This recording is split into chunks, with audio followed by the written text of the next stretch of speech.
Good evening, everybody, and welcome to PAPAtv Live. This is episode 9, if you're counting along at home, and this is our first episode after our Orlando vacation break, which was more of a vacation for others than me because I was stuck here after I got into a fight with a chainsaw and lost. That's actually the true story. I actually got into a fight with a chainsaw. Rumor has it your hand was completely severed and they put it back on.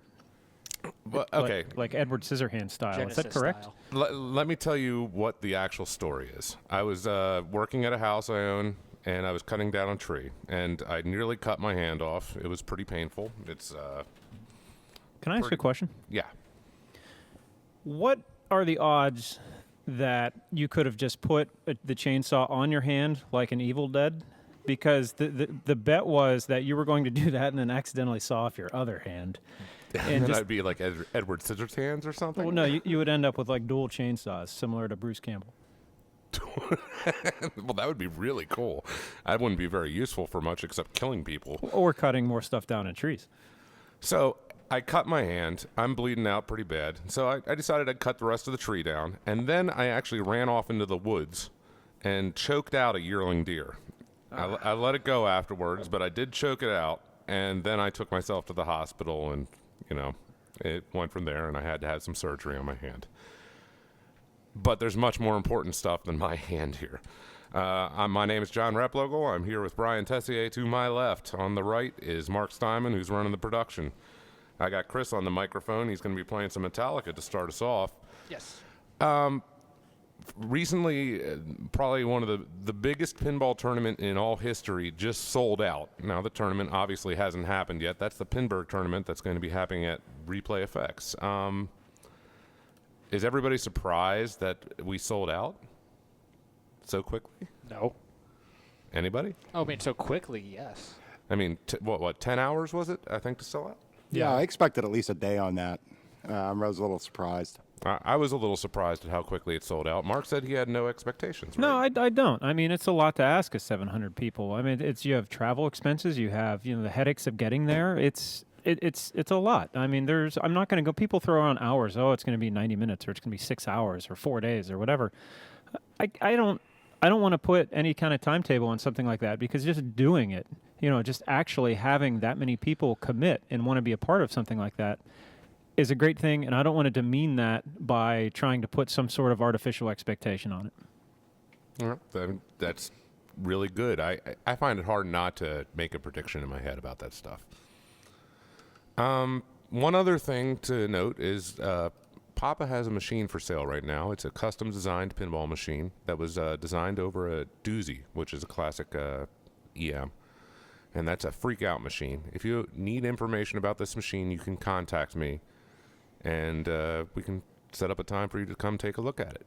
And without further ado, let's move on to some Metallica. Brian, you like Metallica, right? Yeah, I like this game, John. This is a fun game. This is from Stern. This was 2013, I believe this game came out. It was designed by John Borg, and of course featuring the Dirty Donnie artwork. Yeah, I love the artwork. Yeah, it's great.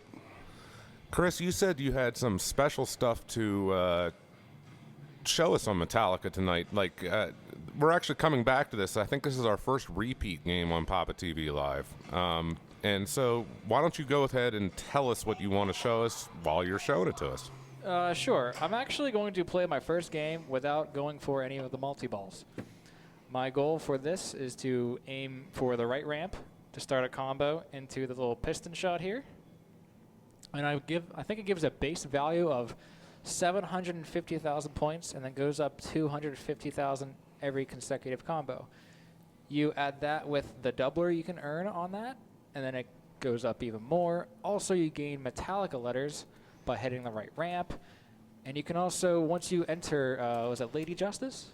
By completing Metallica on the ramps, you can use this as the left part of the scale, and then use the right ramp as the right part of the scale. So then you're going back and forth, and you're alternating. So you're getting even more points on top of that. I played a practice game. I was able to get some good combos going off of that, and I put up 60 million. And then I also played a practice game where I did a typical let's aim for sparking and start a multi-ball strategy. I'm going to put up 40 million. So I'm going to see if I can pull that off again. And I'm going to start off with the super skill shots. I'm going to hold in the left flipper, full plunge it so it goes all the way around. Try to do a little loop pass catch here and then aim for it. Doesn't work, oh well. I'll continuously try to aim for the right ramp and hit the piston after I pick a better song. We'll go Sad But True.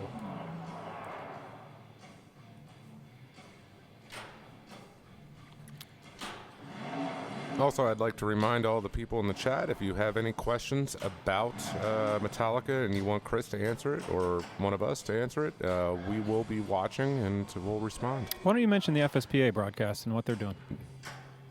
They're having a league finals tonight, I believe. We have a link on Pinside on our post there. And I'll try to pull that up in a minute here and see if we can give the exact link and information for that. Yeah, everyone should know that, if you want to watch some live action, definitely check in over there. Our video is going to be put up within a day or two on our website, so you can always watch it after the fact if you want to go ahead and make sure to catch both broadcasts.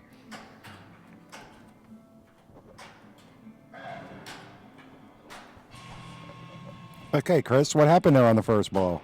I actually got my combos going, but I did a nice quick drain out the left out lane. Yeah, that can be pretty brutal over there. Oh, it's very brutal. And I used to think that I would feel more safe with there being 2 in lanes, but that doesn't take away the fact there's still an out lane over there. Yeah, I find it finds the out lane quite easily. Let's start this off again. Hopefully we'll get the skill shot this time.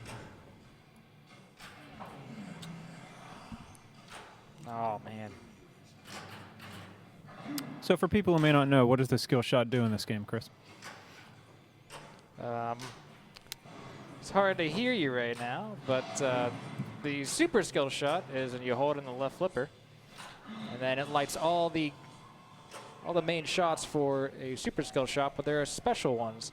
If you're able to hit the piston for a super skill shot, it lights your doubler the next time you hit the piston. I believe all the other main shots just award you big points and make your next skill shot worth more points. And I always, not always, but I mainly try to go for the doubler because it definitely is a big deal. And even whenever I'm on a right cradle like this one, I'll even aim for it to kind of get used to hitting that shot and getting used to the feed and getting used to hitting the ramp on the fly. Here's some information for people. First, the website for the FSPA broadcast. That is www.twitch.tv/FSPA Pinball. FSPA Pinball. And second thing, to get in contact with me if you want more information about the Freak Out Machine, my email is John, Jon, Replogle, REPLOGLE, @gmail.com. Okay, and we're back to watching Chris here on Metallica. He is implying his strategy is shooting the ramp almost at will and then comboing right into the piston. It must be nice to be able to just shoot the ramp at will and combo that into the piston. Yeah, wow, that's amazing. I seem to struggle on that ramp shot more often than not. I don't struggle on the ramp shot as much, but he's hitting the piston at a very high percentage rate. Yeah, and that's got to go all the way up. I believe there's a target in the back that it has to make contact with. Right, so it can't even be a sloppy shot to the piston where it rattles around. It actually has to be a full, high, well-aimed shot. That was a nice nudge. I think it was a little bit more than a nice nudge. I thought it was a nice nudge. I'm going to argue that point. Unfortunately, he was not rewarded for it, John.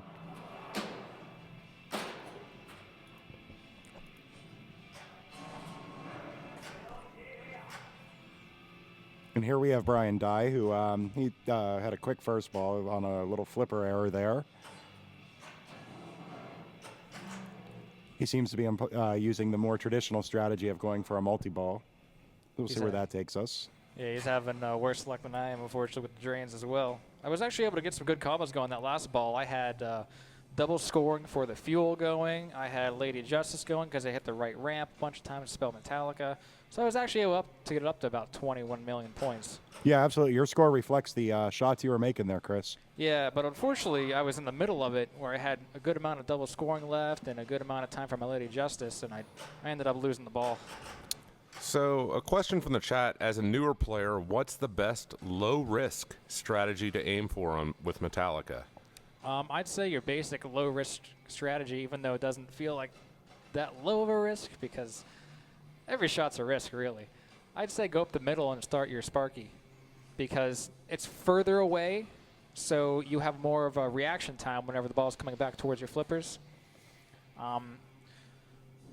The shots start this multi-ball through the grave markers. That's a very fast return, and there's also a magnet at the top, so once you hit that final shot, it's going to throw it back at you really fast. The magnet's fairly active on Sparky, but it's generally a lot easier to control whenever it's coming off of it. And then the snake, every Metallica will play different. So the snake might come out towards the flipper. It might come out and hit the top of the slingshot. It might hit the left slingshot. So it's very difficult to get control coming out of the snake as well. And then with the captive ball to light your locks and ultimately start your your casket coffin multi-ball, you never know how it's going to react after it bounces off of the captive ball. I've had it where I hit it and it kind of just floats real fast and then comes straight down the middle on you. Chris, we were going for a simple strategy, and I think you just gave a dissertation on how to play Metallica. I'd say just shoot Sparky. That would be my answer. I would agree. That's the simplest thing to say, but I was explaining why you wouldn't want to go for everything else. You're so cerebral. But I hope that answers the question out there. I actually think I would recommend a newer player go for a different strategy. What's that? I would say if you're a new player walking up to Metallica, I would tell them to shoot the captive ball. Because if you miss on either side, you're still working towards some pretty important stuff.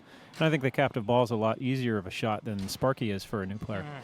Really? I find shooting the captive ball, like, let's say you're actually accurate on the shot then. I mean, you're bouncing off it wildly to either direction. Yeah, that's fine. I mean, it's not like Sparky's a super controllable shot either. The ball's out of control no matter where you put it. Wow, I don't agree with you on that. But I mean, we're allowed to disagree, and that's the beautiful part about it. I think that while Sparky's out of control, it's farther away from the flippers. You have more time to react to it. You have more time to make a decision on what you're going to do. Well, I mean, hitting the captive ball is not like hitting the Raptor, or the not the Ironmonger, or the War Machine shot or something like that. It doesn't exactly fly back at you. But the biggest point that I'm driving at is if you're a newer player, chances are you're not all that accurate. Well, okay. I mean, I see what you're saying. I just I hate trying to tell somebody you actually want to miss your shot, which I think that's not really a good strategy to tell someone. Fair enough. I mean, I'm not saying your opinion is wrong. I'm not disagreeing with the Sparky all day strategy. Just putting another one out there. Fair enough. All right. So this is game 2, and Brian Dye is probably going to get dragged in the back and beaten, just like what happened last time. Dr. Dye. Now for this one, I'm going to go for the Sparky multi-ball like I typically would, but I'm actually going to use my Sparky multi-ball as a means to get my Crank It Up lit. So I'm not going to really be aiming up the middle or really trying to hit any other shots. I'll probably try to pick off the pick targets so I can light my Atta-ball through the snake. But what I really want to do is have all 3 items lit up on this right orbit here. So I want to get the grave marker lit by hitting the grave marker, get the snake lit by hitting the snake, and then get the electric chair lit by obviously hitting Sparky. Now with those 3 things lit, you need to collect 15 items to start to light your first Crank It Up mode. So I can hit that shot and collect each shot by hitting just the right orbit with those 3 items lit. So if I'm, for instance, 3 snakes away from lighting Crank It Up and I have the snake lit on my right orbit, I just have to hit the right orbit 3 times to complete the snake to light my Crank It Up. Why don't you go ahead and do it and tell us while you're doing it? I will do my best. Our theory is play more, talk less. Not that we don't like hearing you talk, Chris, because you're very good at it. That's just Also, we want to see the awesome skills that you display on the pinball machine. Oh, I'm trying. Absolutely. Flattery will get you everywhere. Oh, this is more of a controlled game for me. As you can see, I currently have the electric chair lit on the right orbit, which means every time I hit the right orbit, I will collect an electric chair. It won't advance towards your multi-ball, but it will advance towards the number of electric chairs you need to collect in order to light Oh, nice save. Your crank it up mode. I miss being able to do saves like that. Right now, if I did that, I think I'd end up back in the hospital. Right I think now, I would need hear to the scream across the river at my place. try to light everything else on that right orbit. But you can actually do that while you're in the middle of multi-ball. So I think I'll start the multi-ball first because that's a lot safer for me. I think I'm only about 2 shots away, 3 shots. So therefore, even if I don't get to it on this ball, it'll be ready for my next ball. It's always a good reminder to when you have the ball trap to take a quick look through the menu and see what you need, see where you're at, get a quick picture of what you should be shooting for next. Yeah, I mean, Brian, the thing I've noticed about Chris in the past year is he used to, I would never call him a fast player, but he's really slowed down and he takes his time with his shots. And everybody should remember that, especially in a competitive pinball setting, there's no time on you taking the shot. Well, I mean, literally somebody could put a timer on you if you were excessively out of line, but basically you want to get comfortable with your shots, and however you do that, if it's playing on the fly, which means playing fast and never taking a break, that's fine. But if you get better accuracy by sitting there and waiting, you take your time and you do it. Absolutely, John. That's one part of my gameplay I'm still working on, is just trying to keep games slower and put it at a pace I'm more comfortable with. I mean, So right there, after shooting the snake, it now lit my snake on the right orbit. So now I'm going to try to get that, hit the grave marker. That grave marker didn't light it yet, so I'm going to hit it again. But I also have my snake lit for an add ball, so let me as well grab that while I can. But you're really not focusing at all on the jackpots anymore. I mean, if you get a jackpot, great. But you really want to get those crank it up points more than you want to get jackpots out of this multi-ball. Yeah, the reward from Crank It Up is much more lucrative than Super Jackpot is base, I believe, for this 1.5 million. And then you can apply 2 different doublers to it, I believe, for a total of 7. Yeah, but that's a lot of points, too. I mean, I It guess is. It's not a quick bump, but a good played Crank It Run could add, 100 million to your score, John. Yeah, I know. I think I'm having a hard time with that adjustment myself. Oh, brutal. Oh, that snake just exploded. It completely did. I don't know why a snake would eat one of those. Seems like a terrible decision. I think one of my favorite things about Metallica is the fact that it really makes you want to change your strategy. Like, for instance, right now, I have 1 target left to have no targets left, obviously, on the grave marker multi-ball, but I still need 5 shots for it. But also by hitting that, it'll light my last grave marker on my right orbit.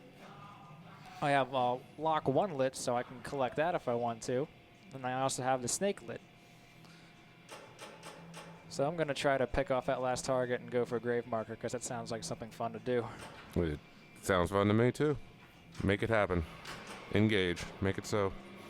And there, By hitting that, it starts to hurry up. that's just what I was about to say, Chris. So are you going to ignore that hurry up? I would figure so. Right. So Chris is ignoring the hurry up in favor of getting the multi-ball. But that makes sense because if you don't get the multi-ball, you lose all that progress. That's right. You have to start each ball over with the drop targets to get that multi-ball going.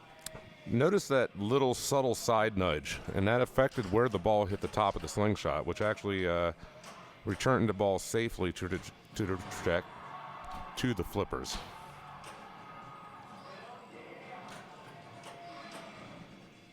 Chris is having a little trouble with that grave marker shot right now, so he's going to reset and one more time. Yep, the cross is pulsing back there. That means multi-ball's ready to go. Nice shot, Chris. It's the power of the beard. This is the most beard I've ever seen Chris wear. Yeah, November's over. Did you? There was a memo on that, Chris. No, that's mustache November. I thought people were Movember. growing beards as well. So I don't know. I'm not on that stuff. I think just winter time is the time for beards. Keep your face warm. Yeah, absolutely. I'm a big fan of the practical beard.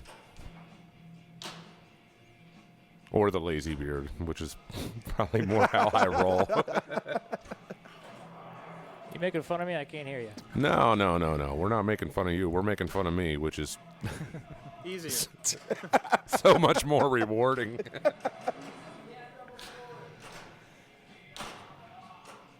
Oh, it moved so fast. I'm surprised I even caught that one. Now you got double scoring going there. So every time he re-hits that piston while the double scoring is going, it extends it for another 10 seconds, I believe. Is that correct? That I'm not sure about, John. Chris, do you have any input on that? What was the question? While your 2 times is going from the piston, re-hitting the piston adds more time to it? I don't believe hitting the piston adds more time. To me, Okay. it's just a safe shot to get it back to my left flipper because I'm used to hitting that low shot. I mean, typically I don't really aim to put the ball that low because it puts the ball from side to side, which means it's much more likely to go for the out lanes. So that means Chris is using the piston shot as a bailout shot. Now Brian Dye is telling me that that it does in fact restart the timer on the 2 times play field. That's what I thought. So, okay. Go I'll have ahead, to keep Chris. that in mind. Well, I'm currently only 3 snakes away from letting my crank it up. And right now, every shot is lit to add a snake. I guess that's going to make it pretty easy to get going there, Chris. So I'm going to go with my safest shot, and that's the right orbit. Change the lanes so I can continuously build up my mystery. Yep, you just reached level 3 on that. I can't tell you what awards are at what level, but you're at level 3, and there's the left claiming another victim. Well, the left is a harsh mistress. Yeah. Very. So Brian Dye steps up, and he's about to go take down his challenge. Now, Chris made really good progress on his ball 1, so And Brian's ball is over, just like that. and just that quick, Chris is back up. Okay. It's like it's dragging the back time again for Mr. Dye.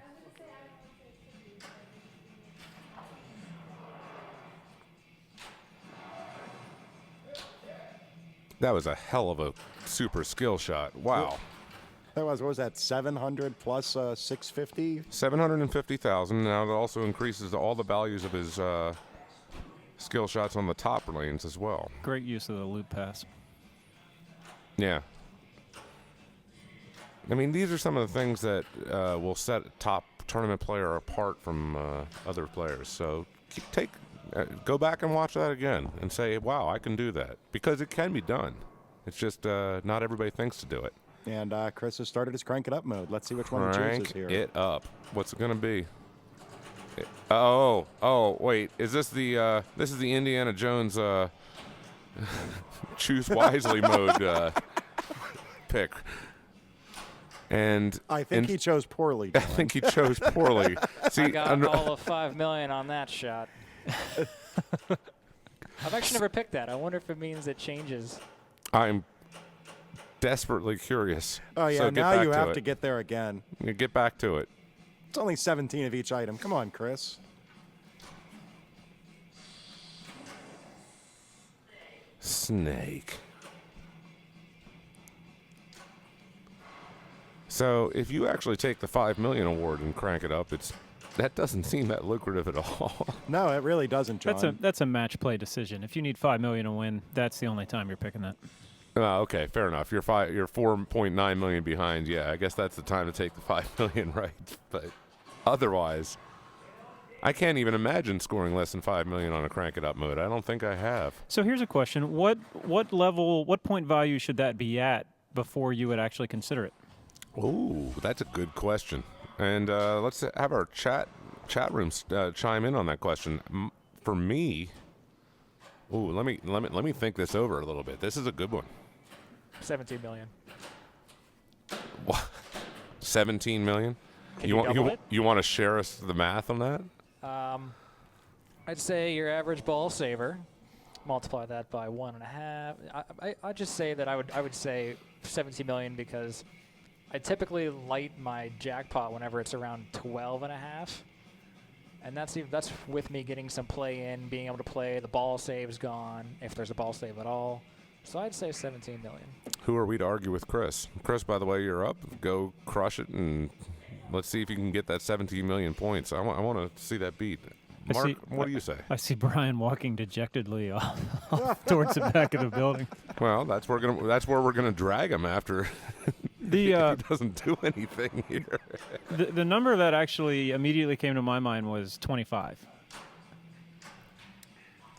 Red Sky in the chat says 30 million. I think that's actually pretty high, but maybe I'm wrong.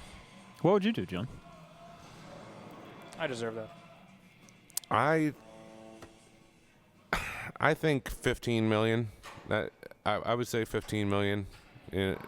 Seems fair to me. Actually, maybe let me rephrase that to 10 to 15 million, because it's so easy to just select that and take those points. You would want to reward people for playing a mode out. Oh, yeah, true. Absolutely. So you think by leaving it at 5 million, Lyman is actually encouraging people to play the game, Absolutely. find something new? I think that's a pretty great decision. I wonder. I always like to ask that particular type of question to one of our PAPAtv announcers, Josh Sharp, because Josh always has these really interesting answers for those questions. You know, and the questions usually go like, at what point would you take these points over a multi-ball? You know, and that's the type of question I'm referring to. I feel like Josh's answer is usually never. No, actually, I imagine there is a yes answer to it, but it might be a higher threshold than most other people. A billion points. Okay, and we finished our second game of Metallica. And it looks like we're going to probably be moving on to Flash Gordon. One of my favorites.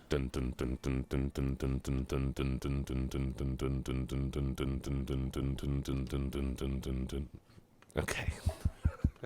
Very nice. Very nice, John.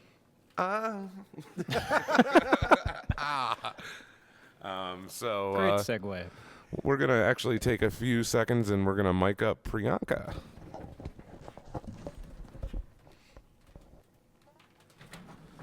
So Flash Gordon was a classic ballad game. I know Bowen did a really great tutorial on that, and you can find that on the papa.org website. Bowen's going to be in town this Saturday. I'm pretty sure he's going to be down here for the League Challenge. Oh, yeah. Just to give some information on that, we'll be going on in the evening, on Saturday evening, to broadcast some of the FSPA versus PPL Interleague Challenge. I don't even know exactly what the format is for all of that. It's I think Doug, Joe Schober, and Pete Hendricks were ironing it out today. okay. And Scott Stevens. Scott, wave to the camera. Turn around and wave the other way. There you go. You got it. Scott, welcome to PAPAtv again, right? This is your second time? Is this Priyanka and Scott Or playing? were you just hanging out last time? Last time I was just hanging out. Well, then welcome to your debut of play on PAPAtv. And Priyanka, can you hear me? How's everything sound okay? You can't hear me at all? I can't hear you at all. Well, that's not a good sign. Most people actually prefer if they can't hear me, but some people actually want to hear me. Why don't we fire up two games and let's talk a little bit about Flash Gordon. I mean, I don't want to really do a full tutorial on this. I think Bowen hammered this out, and Yeah, I don't think there's Yeah. much more that we could expand on that he didn't already talk about. let's talk about the basics of the game. Mark, you've spent a lot of time on Flash Gordon. I know you included this in a Papa World Championship one year. I've included this game in a lot. I think it was in Pinburg 2012. I feel like Flash Gordon is it's a fast-playing game, very difficult, but it's also very rewarding. I feel like I don't know. I don't really have a good reason for it other than I think it's incredibly challenging, and it's a game that puts players in position to test skills that aren't normally put to the test. Like what sort of skills are we talking about? Reactionary skills, nudging skills, especially. You need to be able to understand angles and know where the ball's coming and when it's coming there. You know, just a split second sooner than you otherwise would on some games. It's not a game where there's ramp returns to the flippers. So at all times you have to be predicting where the ball is going to go. And I think a lot of times with modern games, players are put into a position where I don't want to say they feel safe, but then again, they do. They feel safe because they know if they hit this shot successfully, then they're going to be okay. But in Flash Gordon, a lot of people are going for those inline drops or, the drops on the left of like the spinner. And if you hit what you want to hit, you're not safe. You're always playing. Wow. Oh, okay. I agree. I agree. Quite often, I'm rewarded by making a good shot by losing the ball in this game. Like right there is a situation where a lot of players would have taken a preemptive nudge to get the ball completely out of that in-lane, out-lane area. This game puts you in a situation where you have to make the decision, do I want to let the ball fall down and hopefully go in-lane 50% of the time, or do I want to nudge the game and just get it completely out of there and so that decision doesn't have to be made at all. Priyanka, what's your strategy on when you walk out? Multipliers and keeping it in play. So, I mean, it doesn't have to, so that's a fairly simple strategy, but it's a good one as well. So, yeah, there's a lot of good strategies to game. The inline drop multipliers on the right, for sure, are a strategy you see a lot of players do. Another strategy is just get it up top. Keep it up top. Try and keep it safe for as long as you can. And then the strategy I generally like to go for is the drops on the left. I feel like if I can cycle through those drops twice and get the spinner on the right lit, then it becomes a situation where from either flipper, preferably the right, I'm shooting that right spinner and just trying to keep it up top as long as possible. And if the game is set up in a way to where you can backhand or shoot the shooter lane from either flipper, then all the better. With that shot being the bonus collect. Yeah, that's a good strategy there, Mark. I have found that on some of these, you can actually backhand those targets on the left side from the left flipper. And I have found some success and a little bit more control afterwards with that strategy as well. that's really difficult. It is possible. Yeah, you have to kiss it out to the tip of the flipper and then sort of backhand it. It's a different angle. All right, so Priyanka steps up for another ball and, quick, immediate in-lane there. That was a good nudge. It looked like that saved that.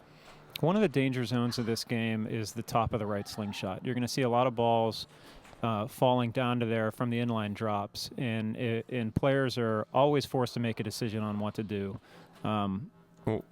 What do you do?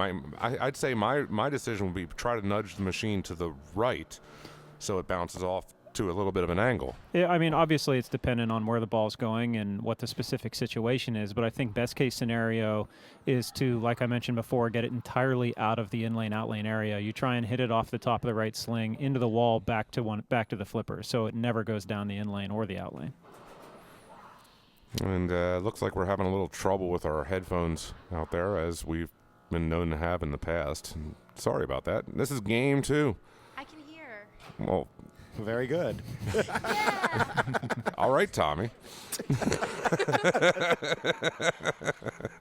Okay. Well, why don't you walk us through what you're doing here? I'm trying to hit the targets in the upper flipper or on the upper playfield.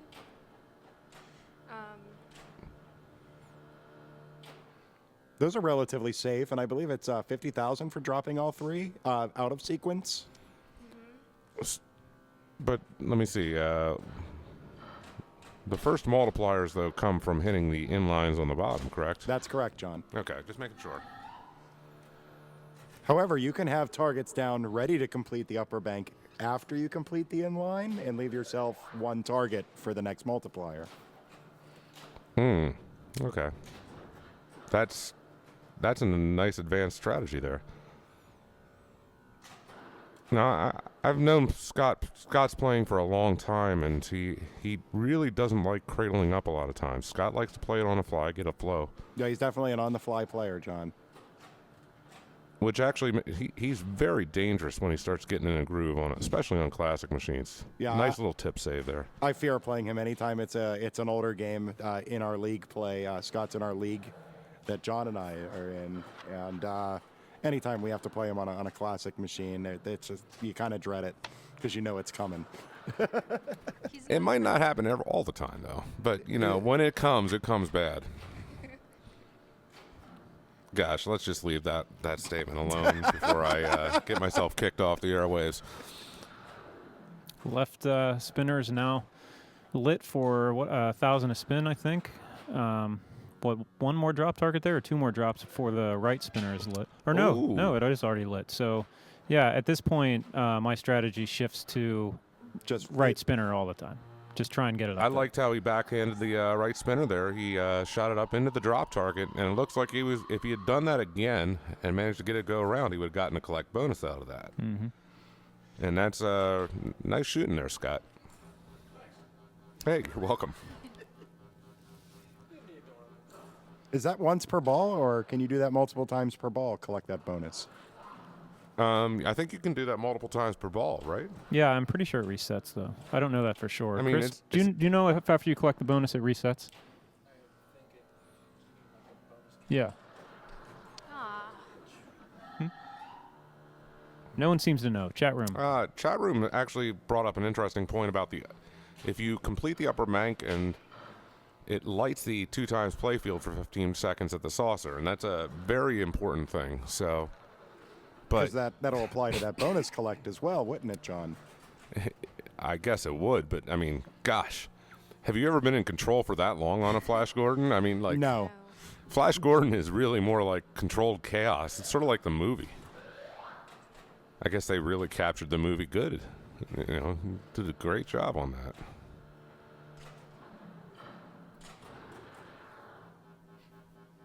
I don't know, John. I think to truly capture the spirit of the movie, it would need a little bit more speech. I mean, it's already got the Queen song in it, so, you know. That it does. I mean, maybe not a full on version of it. Oh, this is trouble. Oh, what a save. I think that ball actually was below the flippers at some point there. It really looked like that on the monitor here, John.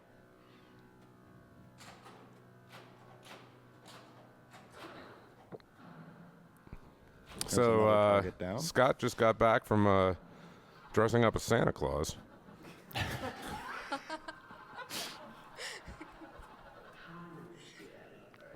They said you dressed up like Santa Claus.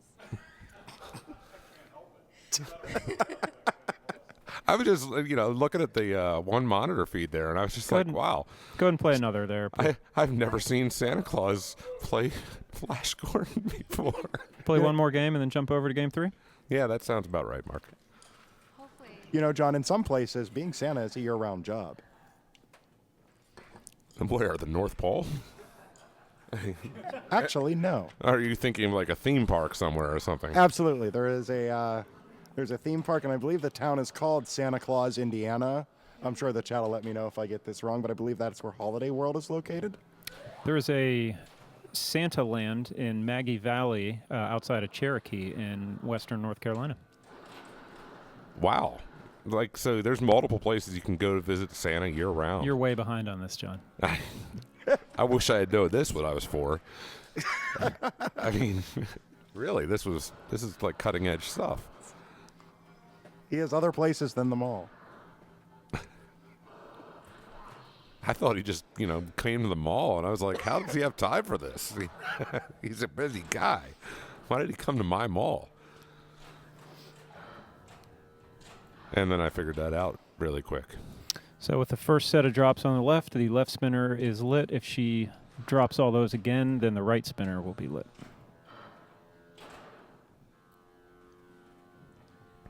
So, given the inside scoop for our viewers of PAPAtv Live, what would you say the odds are that Flash Gordon is going to make an appearance in Pinball 2015, Mark?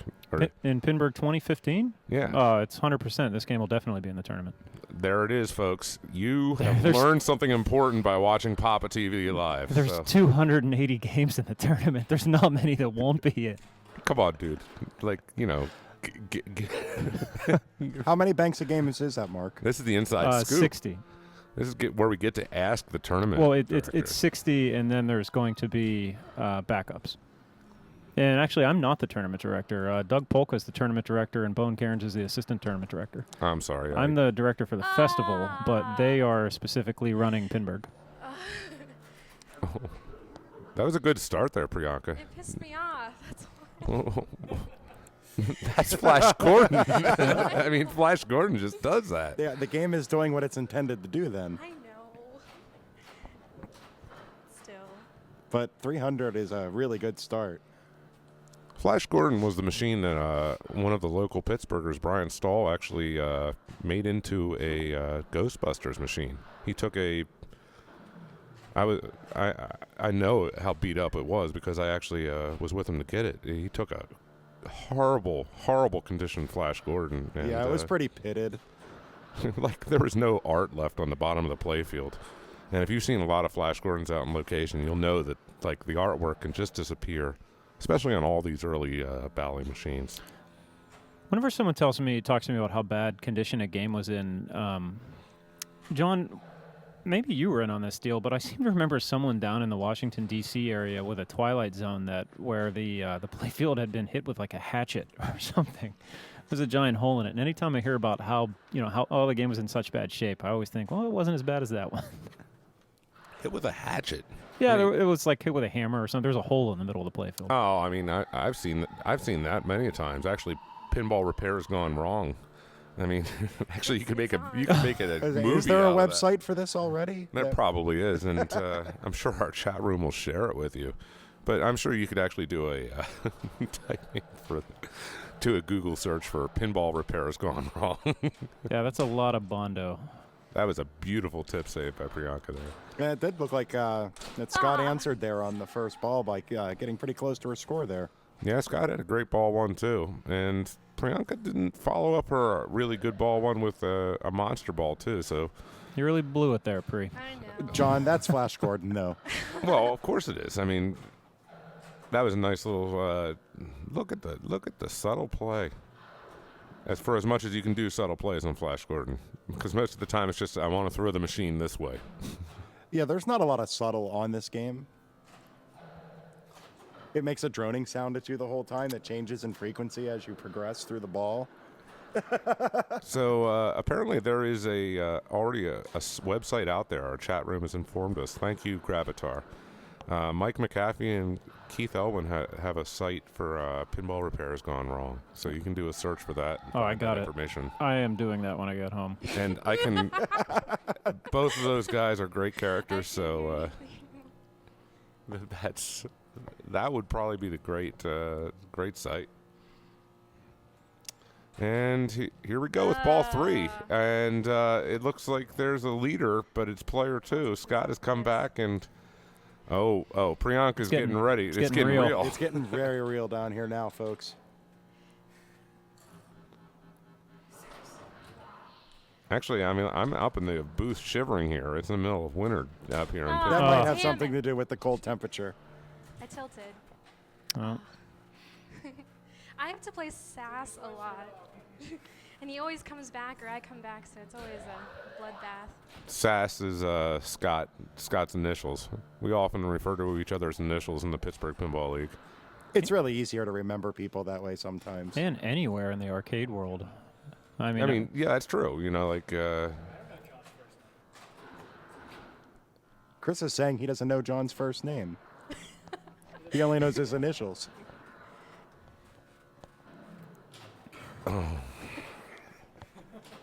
And there you go, folks. John is now speechless. Yep, that's... here we go. Scott is rubbing it in. How many house balls do you have to get before you hatchet a game to death? That's the question from Red Sky in the chat, and it could be as few as 1 depending on the game. Yeah, right, depending on how important it is. I've gotten a house ball on Pinball Magic and had a score of 0. Oh. Impressive. My brother once scored 5 million points on Attack from Mars trying. Wow. I believe the winner of your last tournament, Trent Augustine, I played him in a tournament one time. His final score after 3 balls was 51 million points. And this was in a tournament setting, so it was probably one of the most shockingly low scores of all time on Attack from Mars. Okay, so we're going to get, looks like we're getting Brian Dye mic'd up here for some Johnny Mnemonic. Mnemonic. Mnemonic. I mean, why they named the movie that, I have no idea. I mean, like, you want to set up a movie that people can't search for and spell? Like, there it is. Johnny Mnemonic. Has everybody watched the movie? I mean, I really hope so. Johnny Mnemonic is a classic. Classic piece of Americana cinema. Wow, I could have definitely not put it as well myself because it's Johnny Mnemonic. Yeah, it's absolutely crap. Watch that chair there, Brian. I put it up there with Last Action Hero. Yeah, I put that into the same category, Mark. Oh, gosh, that's high praise. That's high praise. And then he leaves us with that. And you can just do a Google search for it. That's high praise. And you can probably figure out what that one's about. And once again, I'd like to take a second to remind our viewers that going on the background, well, not in the background, I shouldn't say, but going on simultaneously to our broadcast here, we have the FSPA Finals broadcast, and they're coming to you from the D.C. area. And you can find them, Brian, what's the, do we have the website for that? Twitch.tv/FSPA Pinball, I believe was the URL for that, John. That's right. Thank you. So what's your favorite out of these three games, Brian? I would have to say that Metallica is probably my favorite to play. It's the one I would probably walk up to and start out of the three. I think I'm going to have to disagree with you on that. I think out of these three games, Metallica, Flash Gordon, and Johnny Mnemonic, I think Flash Gordon would be my favorite. And, gosh, I guess you could say why, but that's a weird statement. But I love Flash Gordon. I think it's an awesome Flash is game. an awesome game. Scott, what's your favorite, Scott? Out of the three, yeah, I like Flash Gordon. Scott says Flash Gordon. So that's another Chris vote says Flash. Metallica. And Priyanka says Metallica. Mark, what's your favorite out of the three? If I had to pick one of these three in a tournament setting, I would unquestionably pick Flash Gordon. Okay. And what about you, Brian? Johnny Mnemonic. Oh, that's I think he was that's throwing Metallica. the Metallica symbol at us, John. So nobody said that Johnny Mnemonic was their favorite. Well, this is a real treat. We want you to watch Johnny Mnemonic. Actually, we should probably take some time to actually talk about the rules in Johnny Mnemonic because I don't think it's been overdone as far as tutorials. Mark, do we have a tutorial for Johnny Mnemonic? Do you know? I don't believe so. All right. Let me go through and tell you guys what I know, and these guys will fill in all the multiple holes that I'll leave out there. Hey, John, before we get going here, I'm actually going to Sure. go down and make a camera adjustment. I can already see that this wasn't set up correctly, so I'm just going to cut them off No, right that- here. Okay, so we can still see what the basic shape of the playfield.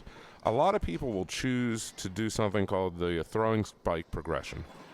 And in order to collect a throwing spike, you need to go through the left in lane, which he just did there, and then you need to hit one of the right shots, which is either the orbit or the ramp, and that will award a throwing spikes. You can actually see the throwing spike awards. They're right off from center of the playfield. right. You can see the blinking yellow light of the mnemonic recovery, which is over on the right, and right to the left of that is 6 spikes, which are lit right now. Those blue spikes, those are the throwing spike awards. There is in Johnny Mnemonic, it's considered that sort of a game-breaking set of events that you can set up in order to get really ridiculous scores from the third award off of that, which is the Spinner Millions. And in a lot of tournament settings, you'll see people just trying to get to that Spinner Millions and then crank the spinner and get multipliers and maybe a whole Those bonus. those Spinner Millions are awarded as end of ball bonus. Right, and so it's 10 million per spinner shot. Now, this particular machine here at Papa, we actually had an old Johnny Mnemonic playfield that was salvaged from the flood and specially designed so we could put it into tournament play. We took that old rusty spinner off that Johnny Mnemonic playfield and put it onto this tournament machine here. So you're not going to get more than, 1 or 2 spins off of a good shot. So that sort of nullifies that experience, which is good because now we have a much more play the whole game. One of the funny parts of that story is that we spent like a week trying to figure out how to neuter that spinner. And then all of a sudden someone just said, well, why don't we just use that one? Like sitting over there, that's all covered in mud, and it totally solved the problem. So this is one of the most interactive video modes in all of pinball. And it's, I'm trying to think of what game it's like. Is there a classic arcade game this is like? Oh, nothing missed. that pops to mind, and he came up a second short there from completing it. So you can get 500-600 million points in video mode if you do it right, and which is pretty impressive. Yeah, there's lots of points to be had there. So whenever you lock a ball, and how he got to that video mode, let's explain that. Okay, the first thing he did was he shot Crazy Bob, which is the there's a little hole right above the center of the playfield. He just missed it there, and he has to get the ball in there, and it'll show you what each of the 9 little slots up at the top. What is that? The top right of the playfield there, where the glove is going now. It'll tell you what each of the values are on that. And that's actually a telephone, isn't it? And it's set up to be a telephone. Yeah, I believe in the movie it was set up to be a telephone. I think they were still using a modem to connect at this point, right? I'm pretty sure that was like the sound of like 1994. that was probably like a 2800 baud modem. This is the 20-year anniversary time for Johnny Mnemonic, right? We're getting right around that point. Yeah, the pinball machine came out in 1995, so I would imagine. 95. No, I thought it was 94, but yeah, I think you're right.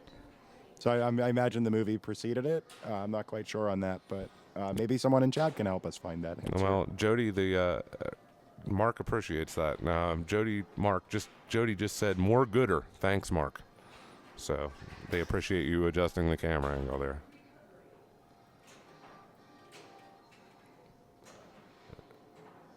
John, do you ever play for spikes? All the time. I mean, that's pretty much. If I want to have fun on the game, I want to do that. I mean, in tournament play, a lot of times especially if I know it's a tough playing Johnny Mnemonic, I'll go for just the Yakuza, which is basically just going back and forth on the ramps, and that'll light those 3 red-looking targets that are sort of in a triangle shape. Yeah, the triangle inserts. I think we can call them that. Well, yeah, and even the shape of all 3 of them is in a triangle shape. Now Brian started his multi-ball, and depending on where you put the balls in the matrix at the top is where you can where your jackpots are at on the multi-ball. So you have lots of different combinations of where the jackpots can be on this multi-ball. Yeah, but if I'm going for the throwing spike, there are specific things I'm looking for in the lock matrix. Obviously, I want to keep a track of where the hold bonus is located, because there is one there, and there is one for the 5th throwing spike award. So you'd say that getting the award from the matrix is a lot more important than determining where your jackpot is in the multi-ball? Yes, absolutely. If you're doing the Spinner Millions, absolutely. That is, you only care about where the hold bonus is. I'd agree with you on that. So Brian's really setting himself up for some good stuff here. He only has 1 throwing spike done. You can see that by the lit one. He's lit the second. And he's actively trying it for them.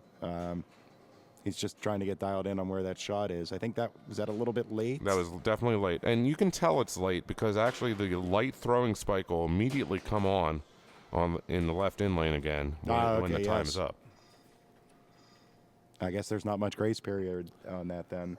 Right. You have plenty of time to make the shot, but there's no second chance, really. Right. And the interesting thing about the timing of it, if you just want to loop ramps back and forth, like going for the Yakuza mode I was talking about earlier, it's not going to award you a throwing spike every time because the timer on the throwing spike actually takes longer to come back on.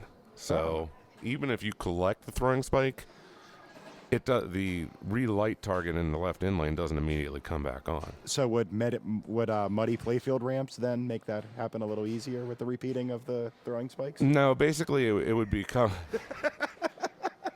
Oh, you were making a joke, and I missed that it. Was a joke, though, John. It was a good joke, actually. I like it, but sometimes I'm a little slow. It's not just maybe it's just when I'm cutting off my hands.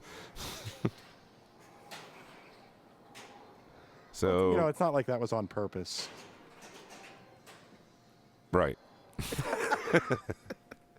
So Brian's back up. Round 2 on Johnny Mnemonic. He's over 1 billion points already. This is a high-scoring game, though, so... Yeah, but not this particular machine. Even this machine just seems to be one of the meanest machines ever.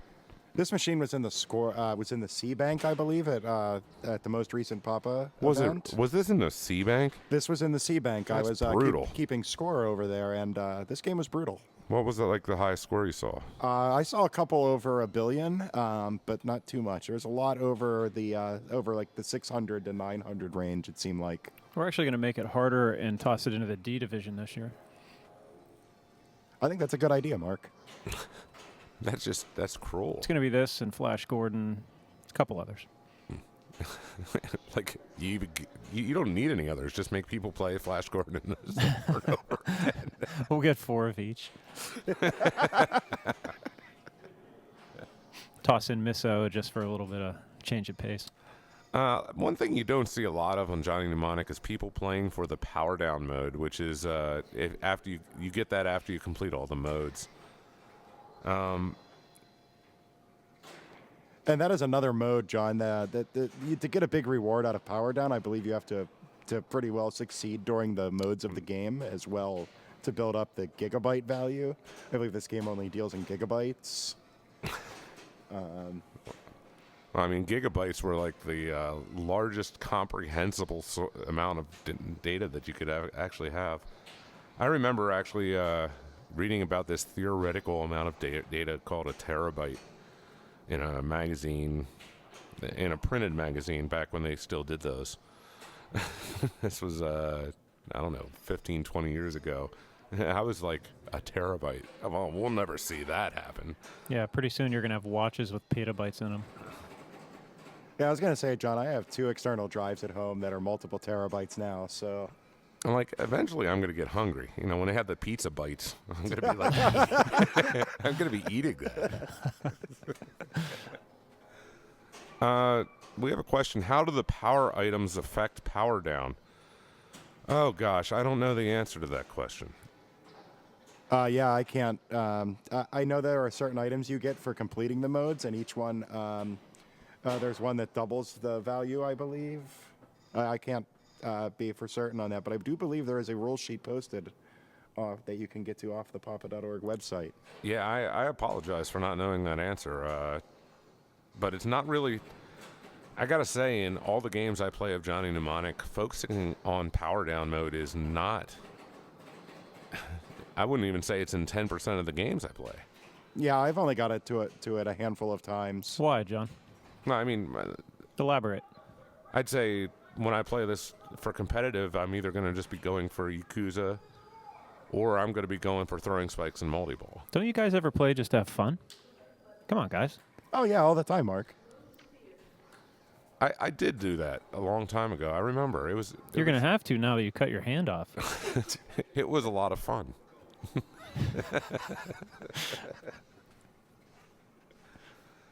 Snarf. Oh, come on. Eat the dot. Eat the adventure guy. Oh, yeah, this sort of reminds me of like one The of those adventure guy ASCII was, adventures. yeah, and like the there's square this big... block with the arrow, right? Right. Well, yeah, the arrow was to kill the dragon. No way. You're not getting back there. Oh, so close again. And the really cool thing about the video mode, if you get to wave 2, there's actually a little extra ball, which is, just an EB floating around the playfield. The floating EB. Or around the display, I should say.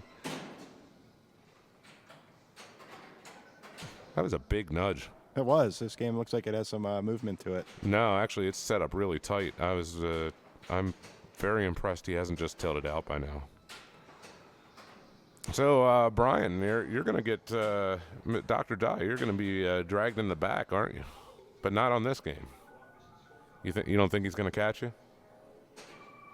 Oh, he has the potential to, for sure. Yeah, it looks like he's working on it. Ooh, Except for that part right there. A little bit of a player error. So, you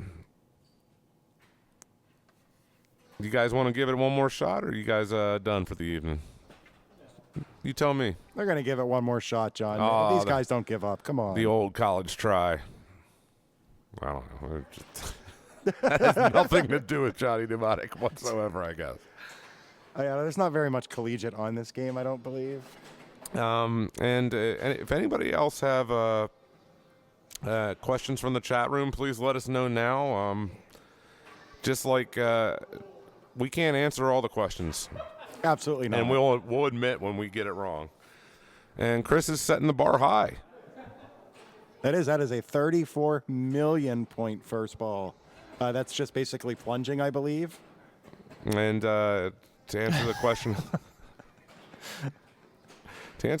on the chat, we did talk about the broadcast of the PPL versus FFPA. That will be happening this Saturday evening.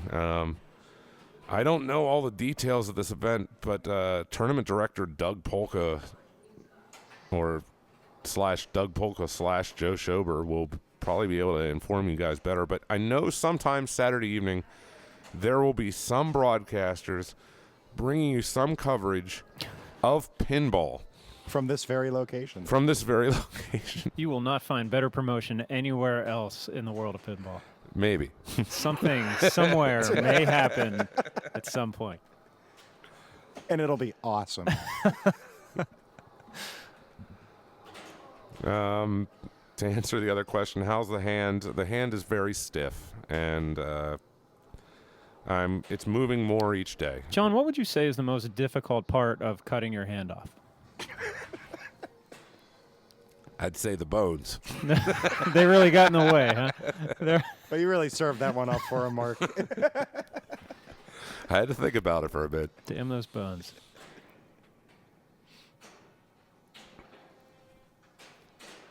Are you going to be able to play again? What is the status? Well, my biggest concern actually was honestly not pinball. I'm actually... Well, no, I couldn't imagine that. Well, I mean, as far as professionally goes, I am a musician, and I play a lot of shows. And I was very worried. I play piano and keyboards, so... I always thought that they just recorded what you played, like Motley Crue style, and you were there for your looks. Yeah, obviously that's not the case. Have you been to one of his concerts, Mark? If I'm there for my looks, they're doing it all wrong, Mark. You're the front man, John. Oh, gosh, no. And to make a long story short, should make a full recovery from this injury. I had surgery on my tendons and my fingers. They have been reattached and put back together. And I hope to be playing pinball within a month. Wow, that's a lot faster than I expected. I can, testify to the fact that John was playing pinball last night. Not very hard. No, and but, not very well. Well, I disagree with you there, John. Yeah, actually, I'm curious to know what we have PAPAtv Doug watching in the chat room, and Doug's gonna let us know, hopefully. Doug says the start time will be around 7:30 p.m. So there you Saturday go, folks. Night. So if you want to tune in for some more pinball action, Live pinball action. There's nothing better than live pinball action. And if you're lucky, John will cut something off. Like this broadcast.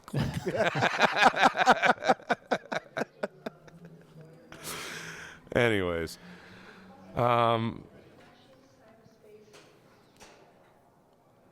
What's going on here? Ball 3? 2 terrible scores? Yeah, I think the machine wins this round, Mark. I'd just like to mention, Keanu won. before this, we put it on the air tonight. This is not set up the same way it was for Papa Finals. We actually put the posts back in, and it's still abusively hard. It still looks like there's some hardware missing there on that playfield. It's still abusively hard. We put the posts back in. We There put the still post looks on like the there's right some and missing. left. No, there might be something missing. On the left side, yeah. Absolutely, I can see the slot where there would be a post right there.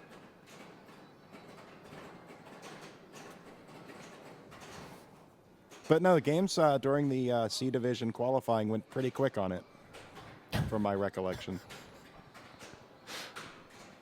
I can't imagine anybody walking up to this machine the way it is, I guess the way it was set up for Papa and being happy after you left the machine. Didn't Kaylee put like 9 billion or 10 billion or something on it when it was qualifying? I can't believe in C division. No, oh no, I don't not in think- C division. Whenever it was in A, because it wasn't. It started off in A division, and then Yeah, it but- moved to C. Yeah, but between that year and this year, I think something evil happened to it. Like Johnny became possessed. I'm pretty sure we did nothing. The hand. I'm telling you, that game is just absolutely worse than it was then. You had to have done something. Well, I mean, sometimes just moving a game from one location to another will change the angle on a play field, and subtle angle changes can very often create more lateral movement or direct a ball to an out lane. Gosh. I know. I mean, for a fact, I've been on location before and been frustrated by a game. And just changed it a degree or two, just by moving the leg levelers just to try and shake it up and, cheat the operator out of 25 cents. Now I kind of feel like a jerk that I'm explaining it, but yeah, that happened. Well, I'll fully admit I've done that. I mean, I've also I'm been not proud. You know what's the worst about location games? I've gone up to a couple of them before, and they've basically been flat. And I've had people come and change the leg levelers before me, all the way down in the back and all the way up in the front. I cannot stand playing a game that's floaty like that. No, there's not much enjoyment in that. Yeah, I mean, there's like, you want to get the most out of your the money you put in a machine, but I don't know. There's got to be a desire to have a challenge too, right? I mean, Do you leave credits on the game whenever you go? Like, do you ever just walk by games? I know in a bar, the bars near me, a lot of times we have a buck or two of quarters left over. We just put them in and leave. I was brought up not to leave credits on the game because that would be like wasting money. See, I have always left credits on machines for other people. I don't think that'll ever stop. That's changed now. We always put them in just to try and hope someone else will be like, oh, okay, what's this flashing button, and then kind of get into it. Well, this is Brian's last chance. He's going to need to eat some snarfs. Snarf. He's got the double snarf. the complete double wave snarf. one. Thank God we finally got through a video mode. Where's the extra ball? It's probably shut off. Oh, okay. Oh, triple snarf. You don't see that every day. Look at John. You just need to go out a little more. Get there. Get there. Oh, eat that snarf. Oh. Gosh, after the triple snarf, I thought he was going to easily do it, but no. And then the true nature of the game rears its head as he loses the ball off the post. We'd like to thank you guys for tuning in for another exciting and wonderful episode of PAPAtv Live. And remember to go watch the FSPA broadcast on Twitch. From all the people here at Papa, I'm John. This is Brian Tessier next to me. Mark Steinman, Chris Stevens, Brian, Scott, and Priyanka. We'd like to say have a great evening. Thank you for tuning in, and hopefully we'll see you on Saturday and then next week again. Take care. Good night, everybody. Snarf.